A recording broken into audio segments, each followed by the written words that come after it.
कचरा के मोती।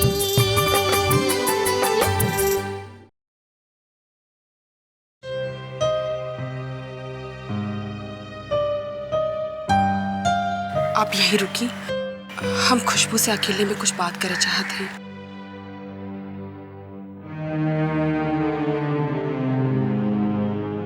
ठीक है।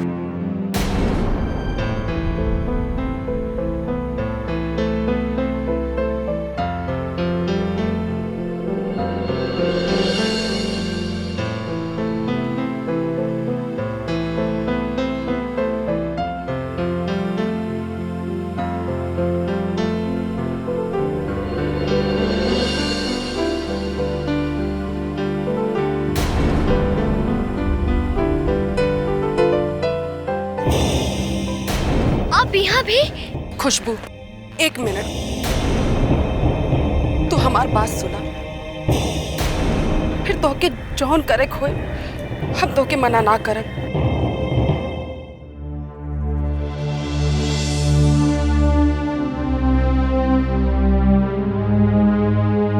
तोहार अम्मी की तरह हमार अम्मी भी अल्लाह का प्यारी हो गई।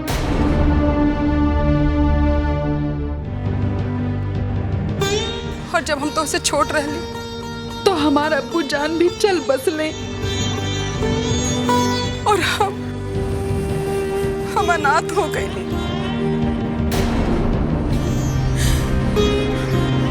आज जौन हमार माई बाबूजी हैं, वो हमार सगा ना है,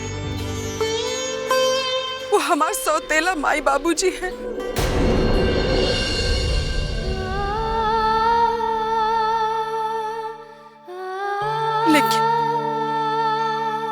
लेकिन वो हमके इतना प्यार करे ना कि दुनिया में शायद ही केहू केहू के प्यार करत होई।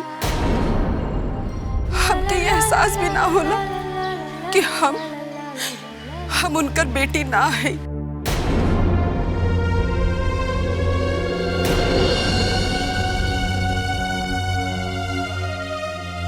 और बेटी, वो है प्यार हम तो के देवे खातिर तोहार अब्बू से निकाह कैली।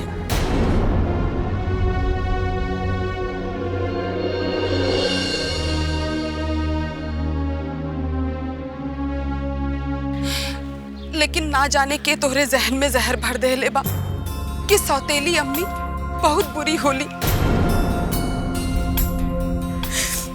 और तू हमसे इतनी नफरत करे लगलू।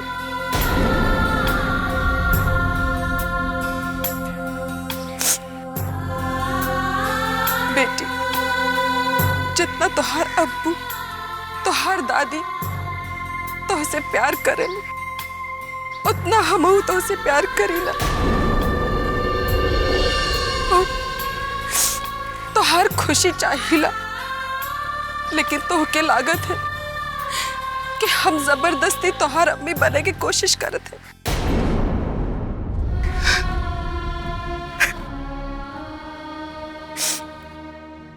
नहीं बेटी, ऐसा बात ना है।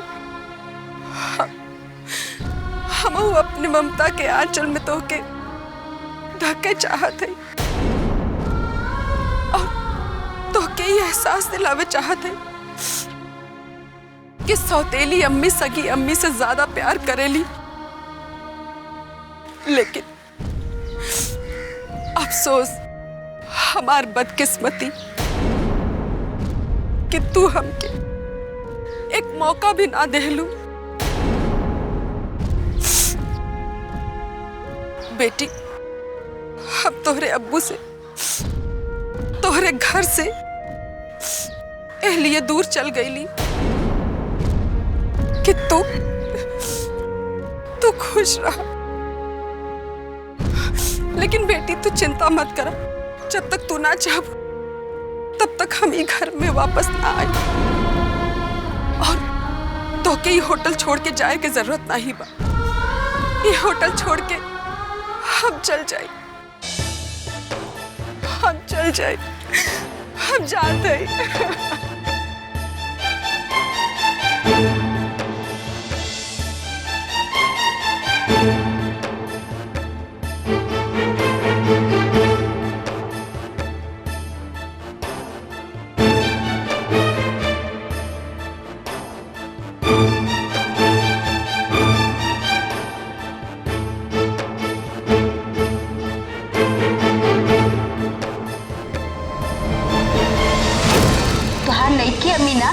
सौतेली अम्मी आने वाली है। सौतेली अम्मी,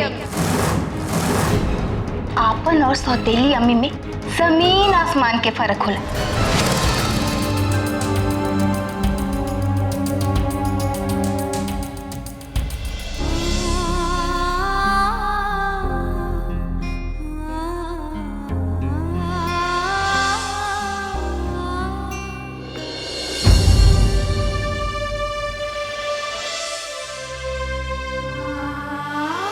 तोहरा से प्यार ना करेली, नफरत करेली, नफरत।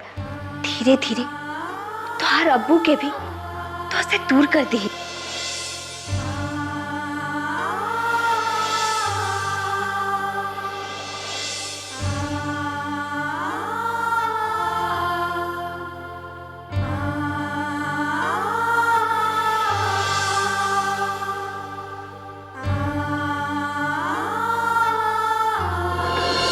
सौतेली ताकि सौतेली होखेली, सगी अम्मी थोड़े ही बन जी हैं।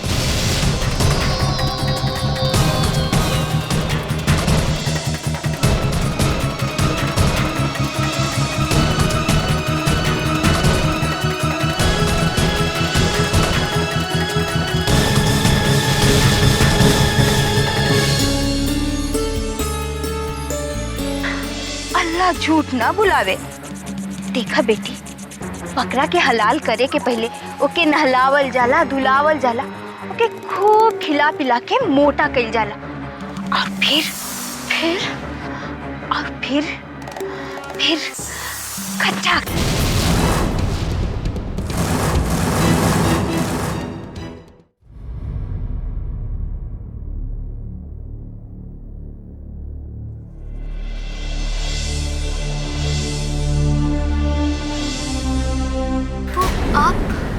हाँ बेटी,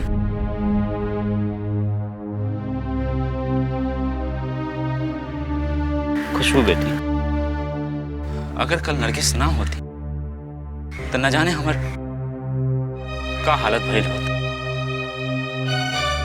वो रात भर जाग जाग के हमार खिदमत करत रही, और तू देखा बेटी, नरगिस बहुत अच्छी इंसान है,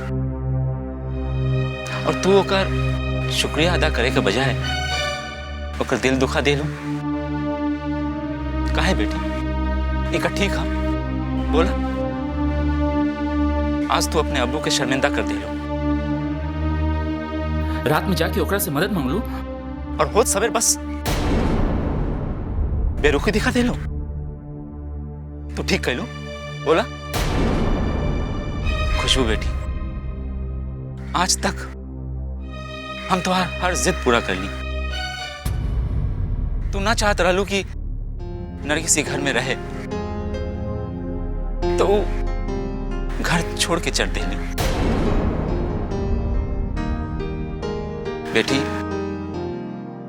जा, एक बार जाके ओकरा से माफी मांग।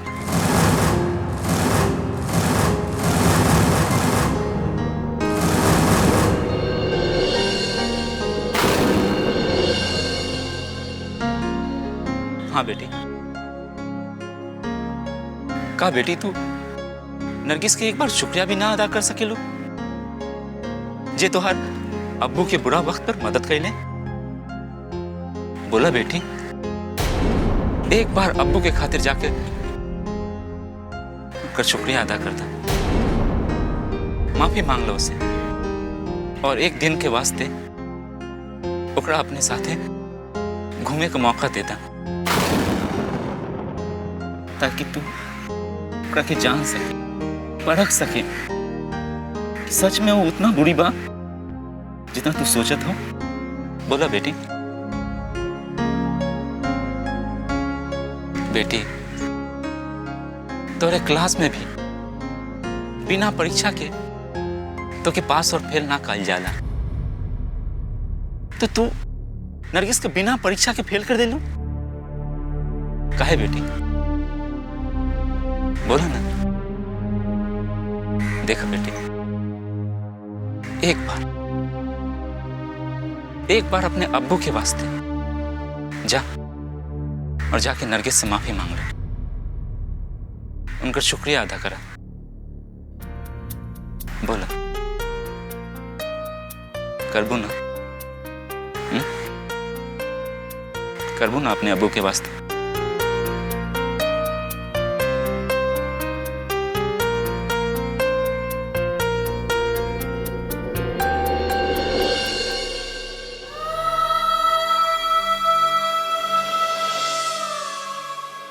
आज से तो ना उनका के सौतेली अम्मी ना छोटी अम्मी कहल कर, हाँ?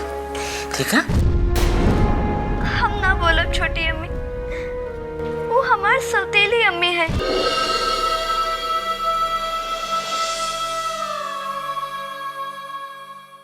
अब आप चाहे तो जहर भी खा ले, पर इनके हाथ का बना हुआ खाना ना खा।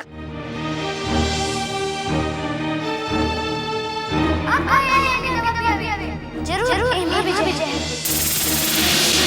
खीर में जहर के एक बार तो हमारे कोशिश कर चुका हो, और अब फिर आप के मारे छोटी ठेंगा तू अब हमारी एक बात ध्यान से सुनिया। अब हमसे और अपने अब्बू से मिलने की कोशिश कब मत करिया, समझ गए लिया? कब मत करिया।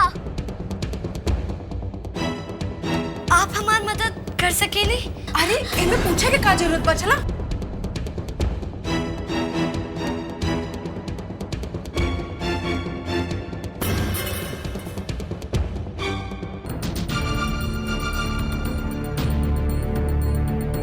रह दी, हमके नहीं, हम कर ले। आपके ये सब करे के कोनो जरूरत नहीं बा।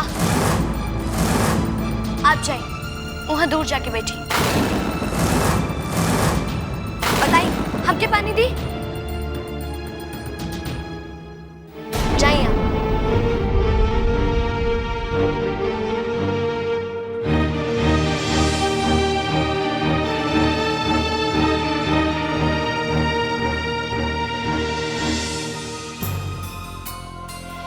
या अल्लाह, अब तो उम्मीद के सब रास्ता बंद हो गई बा। हम दुविधा के ऐसन मोड़ पे आके खड़ी हो गई है कि हमके तो कुछ समझ में नहीं आवत बा कि हम का करी। यहाँ रुकी या वापस चल जाई? अगर यहाँ रुकी तो काहे खाते? शायद अब हमारा और उनका कब वो साथ ना हो सकेला। हे परवरदिगार, अब तू ही कोनो रास्ता दिखावा जौने पे चल के हम खुशबू के प्यार पा सकी।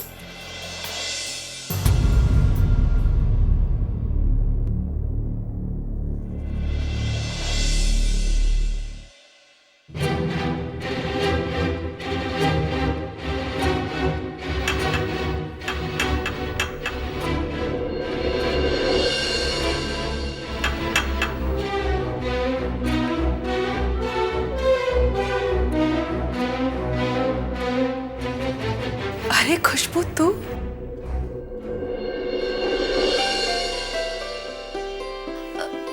जौन हम आपके कल भला बुरा कहली ओकरे लिए सॉरी। अंदर आवा, बाहर काहे खड़ी हो? आप कल रात जौन हमारे अब्बू के लिए कहली ओकरे लिए शुक्रिया। हम गैर थोड़ो ना है जौन शुक्रिया कहा था। अब्बू चाहत हवन कि आप हमनी के साथे आज घूमे चली। हम आप लोगन के संगे? और हाँ, अगर आप जाए ना चाहते तो कोनो बात नहीं बा, आप मना कर सकेली। हम अब्बू से कह देब कि आप ना आवे चाहते। हाँ। अरे ऐसन कोनो बात ना है। ई शहर घूमे के हमार बड़ा मन करत है। अच्छा, हम जल्दी से तैयार होके आवत है। काश ई इनकार कर देले रहती।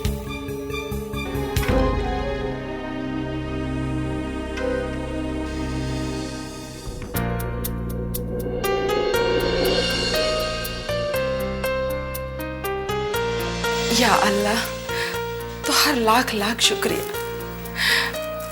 हमरे मन में फिर से उम्मीद के किरण जगावले है।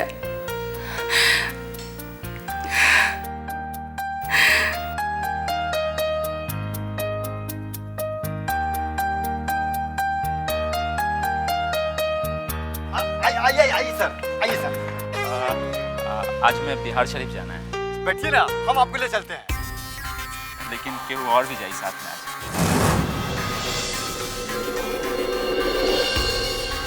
अब कौन आने वाले हैं सर? और हमार भी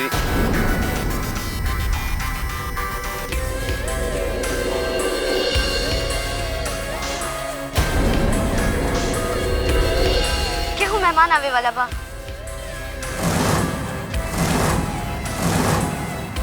ओहो हमरे साथे घूमे चले चाहते। ओ आगे।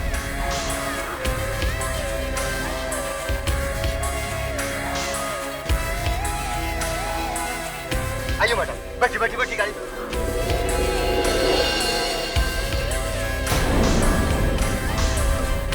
ए बिटिया, तू आंटी के साथ में बैठ जा। चला चला चला चला।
खाला, खाला, खाला कहाँ भइल आपके?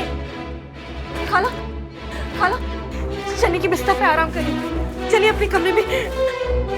या अल्लाह,